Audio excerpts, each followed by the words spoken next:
एक गांव में दो मित्र नकुल और सोहन रहते थे।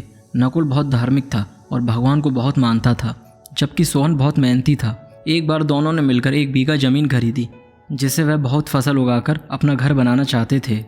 सोहन तो खेत में बहुत मेहनत करता, लेकिन नकुल कुछ काम नहीं करता, बल्कि मंदिर में जाकर भगवान से अच्छी फसल के लिए प्रार्थना करता था।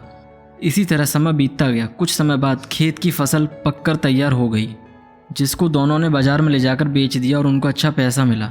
घर आकर सोहन ने नकुल को कहा कि इस धन का ज़्यादा हिस्सा मुझे मिलेगा, क्योंकि मैंने खेत में ज़्यादा मेहनत की है।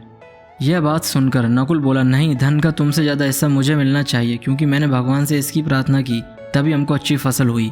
भगवान के बिना कुछ संभव नहीं है। जब वह दोनों इस बात को आपस में सुलझा नहीं सके, तो धन के बंटवारे के लिए दोनों गाँव के मुखिया के पास पहुँचे।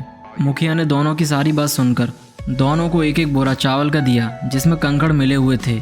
मुखिया ने कहा कि कल सुबह तक तुम दोनों इसमें से चावल और कंकड़ अलग करके लाने हैं, तब मैं निर्णय करूंगा कि इस धन का ज़्यादा हिस्सा किसको मिलना चाहिए। दोनों चावल की बोरी लेकर अपने घर चले गए। सोहन ने रात भर जाकर चावल और कंकड़ को अलग किया, लेकिन नकुल चावल की बोरी को लेकर मंदिर में गया और भगवान से चावल में से कंकड़ अलग करने की प्रार्थना की।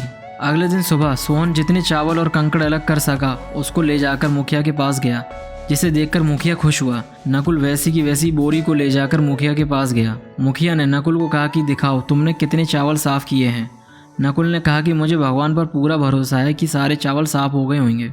जब बोरी को खोला गया तो चावल और कंकड़ वैसे के वैसे ही थे। जमींदार ने नकुल को कहा कि भगवान भी तभी सहायता करते हैं जब तुम मेहनत करते हो।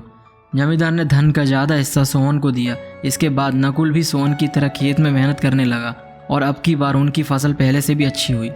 कहानी से सीख, इस कहानी से हमें यह सीख मिलती है कि हमें कभी भी भगवान के भरोसे नहीं बैठना चाहिए।